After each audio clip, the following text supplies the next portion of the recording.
Welcome to Imagine Otherwise, the podcast about the people and projects bridging art, activism, and academia to build better worlds.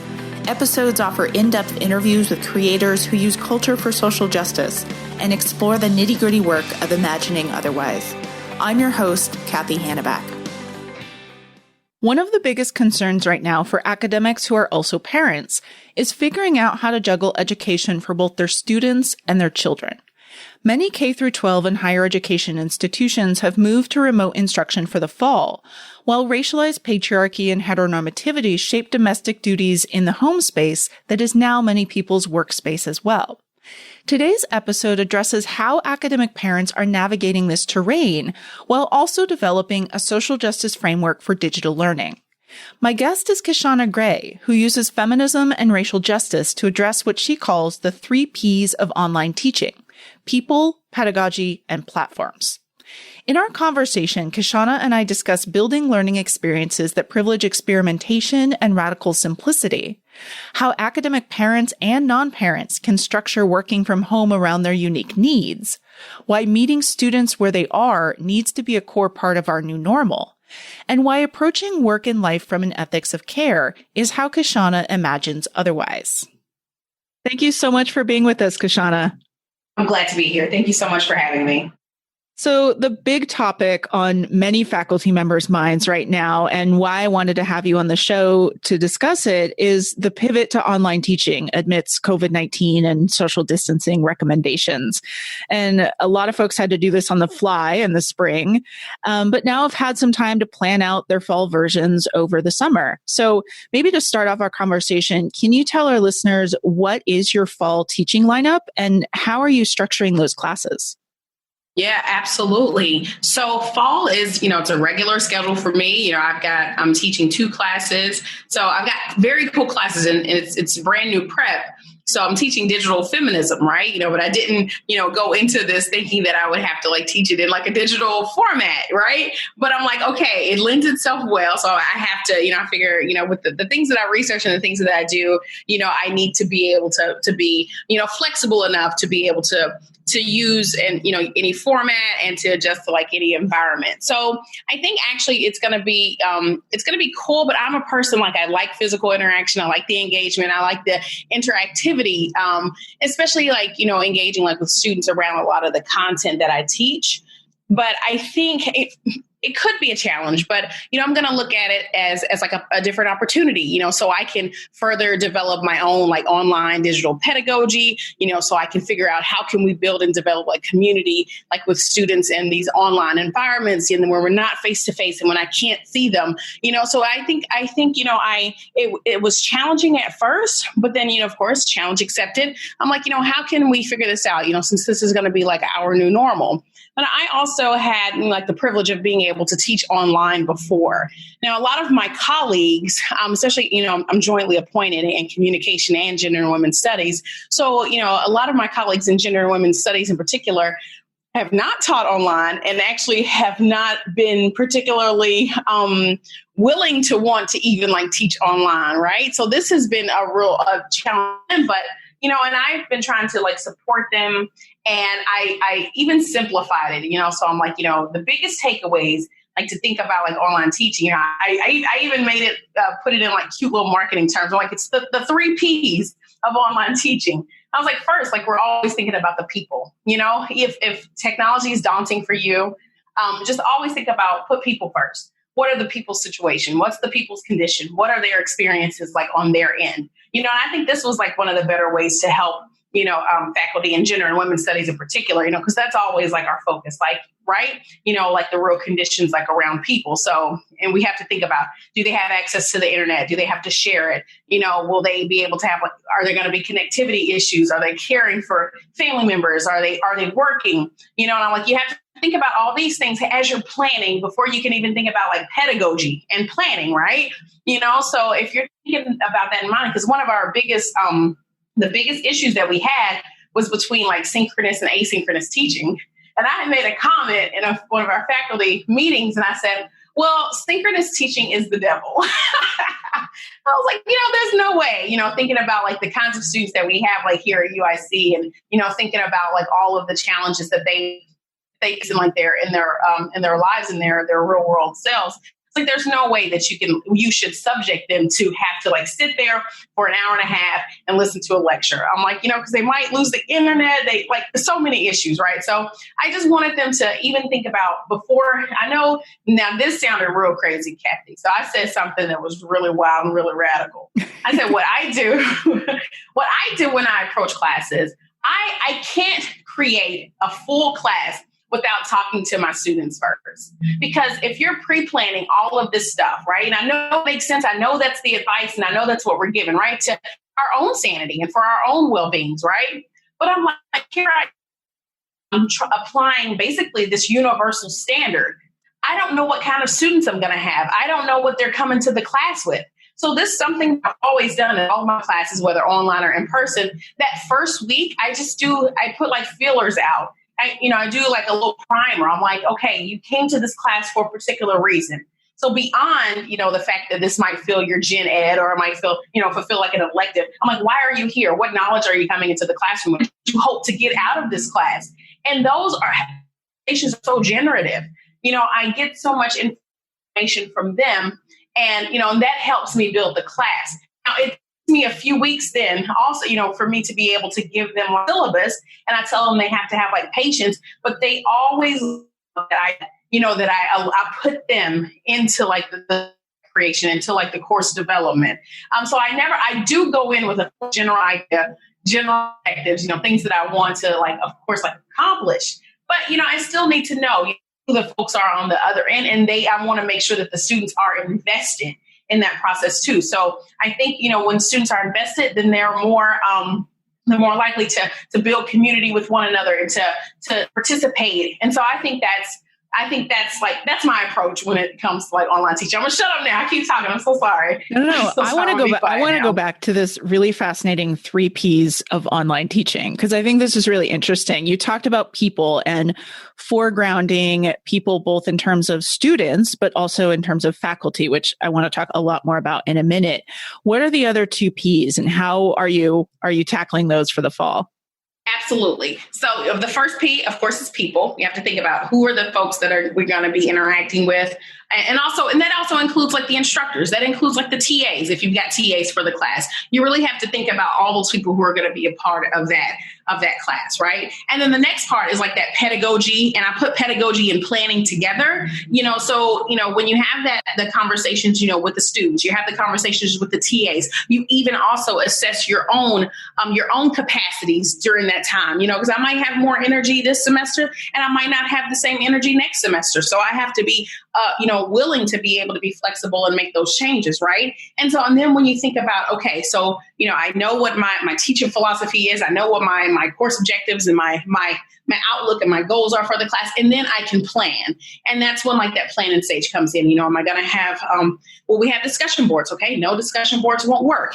Maybe have like a digital, like maybe have like a Twitter project, maybe have like, so I know I got real savvy with the projects just over the summer, right? Because the students indicated that they were so busy. They didn't have time to do a lot, but they had time to tweet, right? I'm like, so I built in like a Twitter activities and Twitter projects and Twitter engagements. I call them digital field trips where we would engage like different kinds of hashtags because they said, okay, while I'm working, I can be on the phone looking. So I built the activity around the things that they were able to do.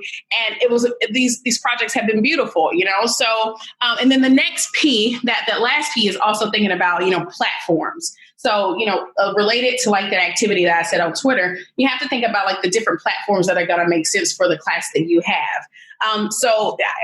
This is also related to like the students' capacities. Like, do they have like, will Zoom or WebEx work? There were sometimes I had like student meetings. We met in Facebook.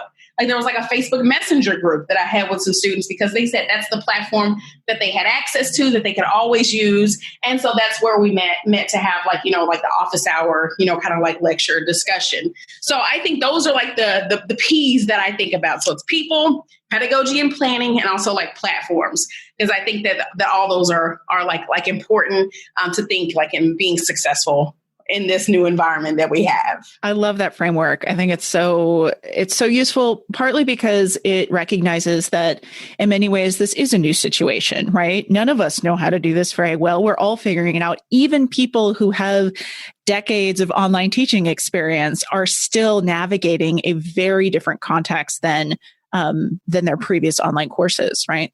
And so I think toggling back and forth between the human element, the technology element, the learning and teaching element. And I think this framework helps folks do that really well. So thank you for that. Absolutely. Absolutely. I should take this on tour. And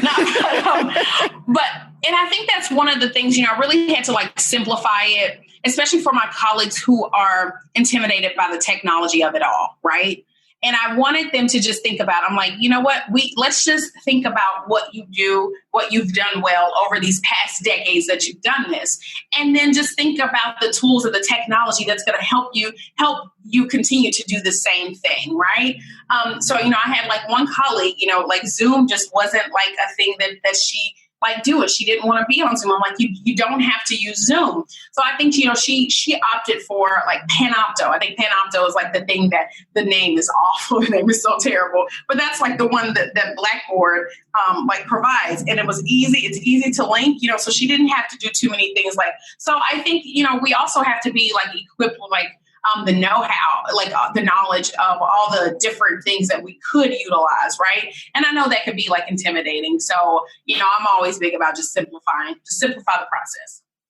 I would love to talk about one of the, I think, most significant things that's affecting folks who are trying to figure out how to put together online courses right now, and that's childcare. Right? This very pragmatic, incredibly real issue that often doesn't get addressed in otherwise well-meaning conversations about online teaching. So how is your family in particular navigating childcare right now? And then is that going to change when fall classes start up for you? Oh my gosh, fantastic question. So my kids are, we're in Chicago. My kids are in CPS, Chicago Public Schools. So Chicago Public Schools, they just recently announced, actually, I just see the email today that they are going to be remote online for the next school year, right? So the childcare, basically, it's me and my partner, we share the labor, we share the duties, right? Because we haven't, there are camps that are happening. We don't want to send our kids to the camps. There are different kinds of, things happen. We don't even have a babysitter. I'm not sending them to daycare. We don't want to do any of that, right? So then we had to think about, okay, what's going to be something that's going to work for us? Because my partner is an academic advisor. So right now, he is in meetings talking to students, first year orientation and all that stuff. So he has a traditional 9 to 5, right? So under this model, right, he tries to front load at least all his meetings, during in the morning. So at least I can do my stuff in the afternoon. And that's another reason why I had to do asynchronous. I can't be live because of all the things that can happen. So although I did say synchronous is the devil, synchronous is Satan, but also synchronous just doesn't work for our situation, because so many things could arise and I have to care for our children, until, the parental unit number 2 comes in, to take over the afternoon shift. And then what we also had to do under this model is that the teachers, we have to do the kids learning then in the late evening. So the kids don't wake up and do work. So the kids, they wake up and they are doing they play, they're kind of, take really keeping themselves entertained, or they may go outside and play, we might take them to the park, but really the kids learning doesn't even happen until the evening. And that's the only way that we've been able to figure out how to get all of this done. Right. And I think it works, so that way the kids wake up and they're not stressed. I'm just thinking about when we first tried to do this, back in the spring, when they woke up, we put them in front of the computer, they were exhausted, they were tired, they just woke up, they still had slobber all over their mouth, and that just didn't work, right? So, the first thing they do, they can wake up, they can play their game, they get all of that out, they can have all their fun. And then they are committed to like, okay, Mom, I'm going to play for a few hours. I'm going to watch a couple movies, then we're going to go outside and play and have do our physical activity. And then we'll come back and do these hours of work. I'll get to this math. So that's been like the pattern that actually works. And it's also worked because at least both me and my partner, we're both with the kids because we have 2 kids. So we're both able to like help the kids. So it's not just like one parent like trying to do it all. But that also, we also have like a really full, like busy day, all day long, we're doing something. So I think that's been the challenge because we haven't really figured out where is our fun, where's like our balance? And that's something that we're going to have to try to like figure out because, we like to play video games, right? So during the summer, right now, a lot of our video game play just happens like probably like in the evening, like before we go to bed. But when school starts back, we're going to be missing out on that, especially if we go back to like the kids instruction in like the evening. So we're still figuring it out, and I think we're just, we have open enough like communication to where we're like, okay, honey, this isn't working. Honey, like, I'm tired. I can't do that. I can't do this. So my heart goes out to like, the people who are in relationships where, like the burden falls like on one person or one parent, that's, I think, when we decided to have kids, we were committed to like, both being like fully invested in supporting each other's careers, but supporting our family and supporting each other, so I think just open communication is like really like the key of like what's working and also, if something's not working, you got to say, hey, this isn't working. Let's figure out like some alternatives and figure out something else that we could do. So it sounds like you and your partner have done a lot of work to figure out what would work for you in your specific situation in terms of experimenting, trying stuff, throwing out what doesn't work, changing stuff up, kind of approaching it as all an experiment, right?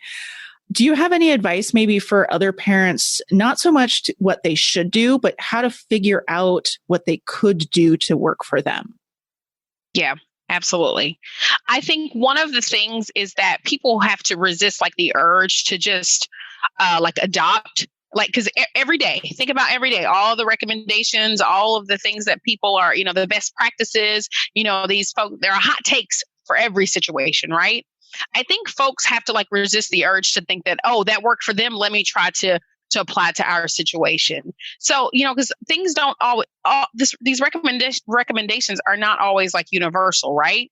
I think it's one of the things that folks have to be like, okay, folks have to like accept, yes, there are experts who know this information and will give us like, great advice and great tips, but we are the experts in our own lives. Right. And I think that folks need to like trust their instincts, trust what they've done, trust their own parenting skills, trust their abilities to do this. Right. And I think that's the thing, like within the unknown, they're like, okay, well, let me just rely on somebody else. Like how, so for instance, like think about like all the great advice that we got from like formerly like incarcerated people about like being isolated. That was fantastic advice. Right. But I also think that, you read that information and you think about, okay, how do I apply this to my own life? How do I survive like isolation? How can I survive like quarantine? How can I do that? I think people just really need to think about what their wants and needs are. They still need to think about what their desires are. Like, so for instance, one of my desires, it's not particularly like a need, but it's something that I want to do.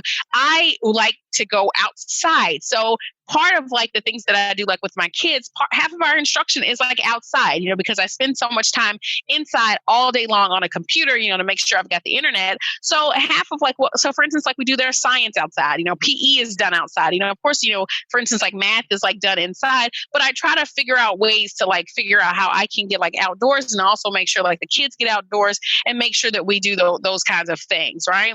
So I really just think that people just recognize you are the expert in your own life, and we also got to allow kids to speak and kids to also express what their needs and wants and desires are too, and I think like there's like this huge imperative, especially for parents who are like, overly concerned about like their kids, like screen time. They're like, okay, well, instruction's all on screen time. So we're not going to have screen time during the day. Like, yes, you are. Go ahead and let those kids do the things that they want and need, because they have to have some self-care as well. They have to also make sure that they are taking care of like their own mental health and well-being as well. So one of the things like screen time, that just went out the window. I'm like, I don't care nothing about what the recommendations are for screen time. Them kids, they're going to have instruction on screen time. They want to watch that movie. They want to play some Fortnite, and then they want to, I'm like, yes, if this is going to keep you sane and allow you to make it through the day, that's exactly what we're going to do. So I think people have to also, now, some of these parent groups, of course, I've gotten kicked out and cussed out of some of these parent groups that I'm in, because I'm telling some of these parents that they're just trying to do the damn most. They're trying to uphold like the standard and trying to uphold, these particular narratives around what it means to be like a great parent. Oh, my kids do this, my kids do that. Man, that's BS. I'm sorry, I was about to say a bad word. I think I cursed earlier. I'm so sorry, but really, folks need to realize that we're just trying to survive this. That's one of the reasons that, shout outs to Bolivia. Bolivia just said, no, we shutting all this down. We kids, ain't nobody going to school. Like, just shut it down. Like, people, I don't know why people are like so terrified of that. It's because we've just become so accustomed to like a particular way of doing things. We're accustomed to certain things, and they really just cannot reimagine alternative ways of like existing and being, right? Like all the, and I think that we have to be okay with giving that up. But a lot of that, is also like some of the fear and some of the unknown. And especially when things are just collapsing around us, I understand the need for a lot of parents to want to maintain that control, and their kids then become the place where they try to implement and maintain, those structures of like control. And I think those are some of the areas where they need to like let go of like the most, right? And then just be okay, with like, okay, if they might need to like repeat a class, they might not get this information right now. It's okay that they don't understand fractions. It's okay if they can't tell time. We've got time to do that, And I think, I think we have to be okay with it. And some people just aren't okay, with these alternative ways of just existing in the world. But I think, if once, we have to also look at people as people, me, going back to that, putting people first, I put my kids and their needs first. I'm like, okay, these things will make you happy. Because there are some days where we don't do instruction. There are some days where, their anxieties were just so high. They were so stressed out. They were frustrated because they didn't get they didn't really understand like the lesson from yesterday. I'm like, okay, well, let's just take like a little break and we'll just come back to it tomorrow. That's not the end of the world. Some of the, folks act like, that they're going to, I don't know what folks are thinking. But, I'm like, we take breaks in our own lives all the time. Why don't we, extend that to children as well? So maybe I'm a radical in this. Those groups, they called me that. That was that, they really thought I was like a radical for that, and that my kids would be behind. And, oh, what about test scores? By the time they come along, they probably won't they won't have standardized tests even. I'm thinking about even a lot of the colleges that are doing away with SAT and ACT and doing away with the GRE. I'm like, there are different ways that we can like learn in the world, right?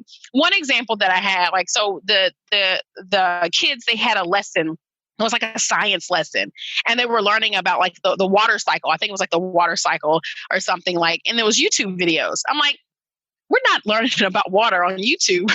We're going to take our asses outside with some water and see what it does. We'll see. We'll talk about evaporation. Like, how long might it take it like to evaporate on a hot day and a sunny day? How long might it take it to like evaporate if it's flat? Or how long does it take it to evaporate if it's like in a cup? So we just did all of these real life experiences. They learned about like the water cycle. They learned about, gas and liquid and solid states. We did all that just by doing like just the physical thing. And it was fun. It was quick and easy. And that was something that we were able to do. So they just wouldn't have to be sitting like in front of that computer because they get stressed out, and so I think that parents have to also, come up with like those different kinds of alternative ways. Like, even if like the teacher recommends something like, and I communicate with the teachers, and, we always try to support the teachers. I promise I'm not that parent that's like, no, this isn't good. I don't do that. I communicate with our teachers. I'm like, hey, and the teachers have been fantastic. I'm like, listen, the kids' anxieties are high around this right now. This is what we're going to do. We're just going to do this alternative thing. Is that okay with you? And the teachers are like, yes, Kishonna, whatever works for you and works for the kids, we just want to make sure that they get the lesson and get the objective. And it really, they don't care how they get it. They just want to make sure that the kids are like, keeping up with the lesson in some way. And that has really like worked out and benefited us, than anything else has. So I think trust your kids, listen to your kids, ask your kids. And I think that's one of the things is that we aren't putting kids in like this narrative. We're making decisions for them and on behalf of them. And nobody has ever stopped to ask like, okay, hey kids, what is it that you need? What is it that you want? Like, and provide us like with some options too. So we can all, come up with like a decision like together as a family unit, that works for everybody. It sounds like so many of the examples that you were just talking about figuring out what works for your individual situation, what works that might need to change day to day, week to week, depending on how people are feeling, really, I think reflects some kind of deep thought and critical analysis of what makes things work for you and what makes things work for your family, for your partner, for everyone, for your students, for everyone you're involved with. So obviously there are huge challenges to shifting everything online and shutting down K through 12 schools and all the changes that we're all living with right now. What are some of the things that have made things easier for you? And are you going to keep some of those when we come back to quote unquote, whatever the new normal is going to be? So whether that's online teaching things that you've noticed or ways that you're approaching your kids' education, what are some of those things that you want to keep around? Yeah, absolutely. I appreciate that question. In this moment that we're in, there was like this over-reliance like on technology and an over-reliance on like, these different innovative kinds of ways that have been, that are afforded to us by different technologies, right? And what I have actually found is that a scaling back of the technology is actually something that has been like the most beneficial and the most helpful and the most useful. So I'm thinking about the example, like with the kids about, the learning, going back to just the everyday physical kind of like hands-on learning, right? The kind of learning that, we had like growing up, being, and I grew up like in Kentucky. So, the outdoor space was a pretty big, pretty important like for us, like with our learning, like in school, right?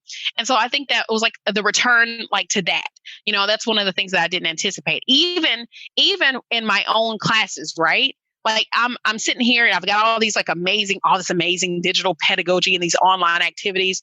And like really what we've done is just have like regular traditional conversations. And, it's really just been like so simplified. I really thought there was going to be like just this over-reliance like on the technology. And what I found is that students still want, that regular connectivity of like, just sitting and looking at one another, and that has been like, I think the most comforting thing for so many people, especially in their world, in a world where we're so inundated with all these different and new things, like especially like around technology. It was just too much. It's just been too much. And so, and it really helped me like really simplify, my syllabi, right? I realized I was like, yeah, I was probably doing the most, multiple modalities and multiple mediums. And I was just doing the most and really like, I just simplified it, streamlined it. And then it's been like the most helpful, like for students and also my own children, to be able to get on board with and to engage with. Yeah. So simplification, I think simplification has really been our go-to and been key to really surviving and thriving in this moment. So this brings me to my absolute favorite question that I get to talk with folks about that really gets at the heart of why you do the work that you do in the world.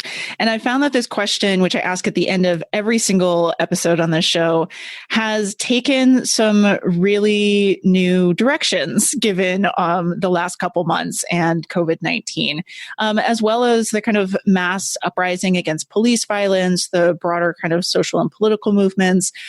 So we're working in a very specific kind of context right now. So normally the question is, what kind of world are you working towards when you create whatever it is you create in the world?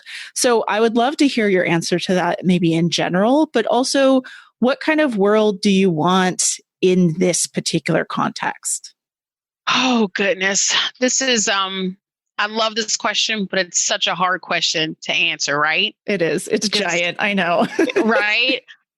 But I think, going back to like the notion of like simplicity, I really think that's where I want like a simple simple world where we have like simple expectations.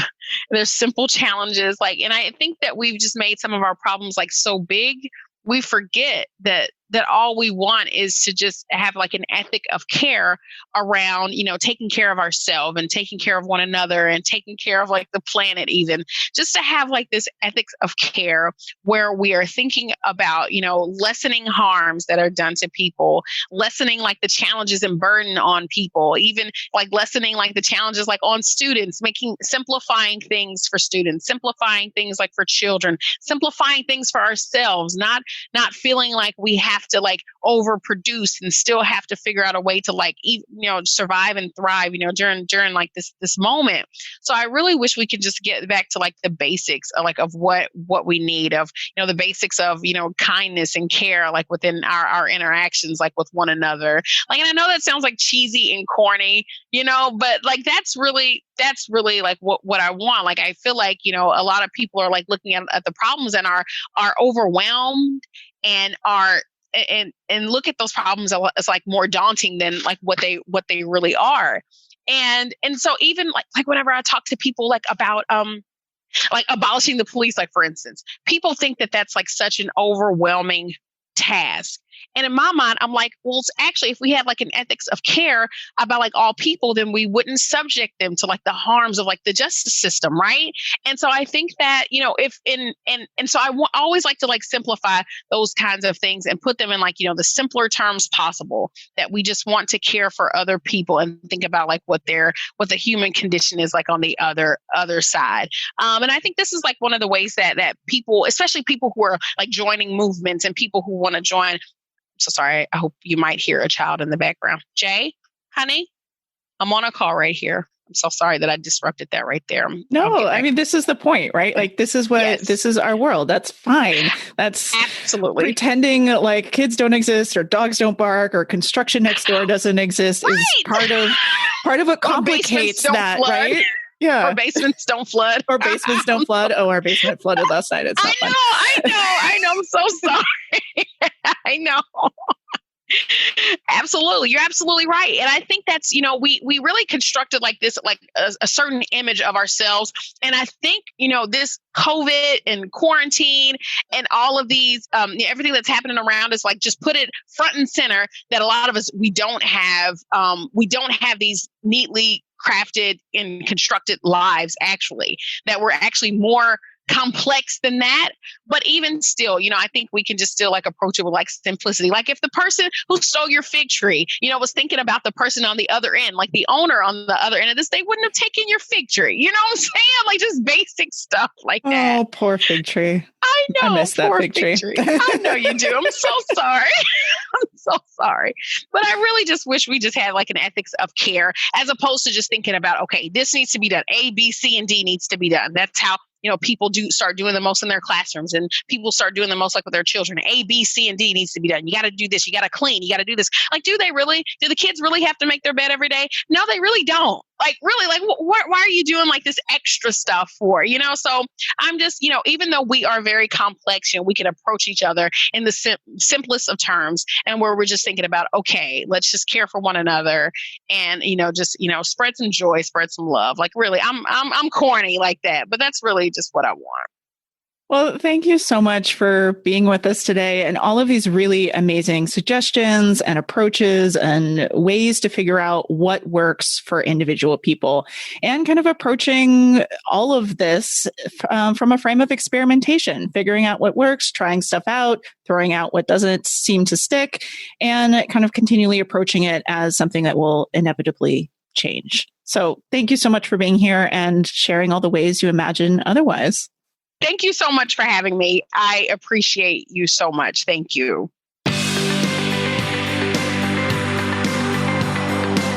Thanks for listening to another episode of Imagine Otherwise. Imagine Otherwise is produced by Ideas on Fire, and this episode was created by Christopher Prasad and myself, Cathy Hannabach. Audio editing was provided by the awesome folks at Pro Podcast Solutions.